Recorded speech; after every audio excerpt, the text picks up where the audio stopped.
Give me sunshine, yeah, yeah. Welcome to Instant Tutorials by the Ruggeds, where every week we teach you a new breaking technique.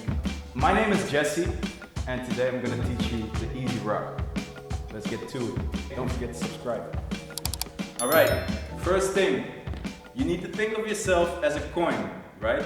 We use the easy rock to go into our power moves, like every power move, like a 90, into a windmill, to backspin, whatever, you name it, you can use the easy rock to get into it, yeah? So first of all, it looks like this. Yes? It's super easy. First thing you need to think of is like, this is hand 1, this is hand 2, right? This is foot 1, this is foot 2. You're gonna place hand 1 down. Next thing you're gonna do is lift leg 1, foot number 1, and place your hand number 2 down.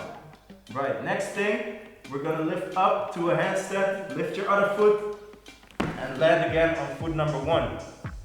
Then land on your other foot. And then you did the easy rock. Alright? It's a bit hard to do slow, so I'm gonna do it a little bit in a faster pace. So we're gonna put down our hand, our first hand, second hand, lift up, left foot, right foot, and then you did your easy rock. It's super simple. You can start really low. You can even do it like this, like super small. But it's like I said, think of yourself as a coin.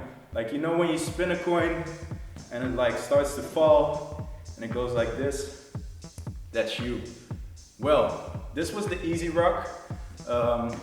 I'm really recommending to practice this one both ways.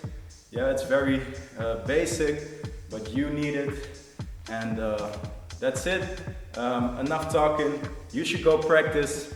Don't forget to like and subscribe. See you back next week. Yo, can't get enough of our tutorials? Click on the link right here. And if you want to support us even more, you can buy some merch at theruggeds.com.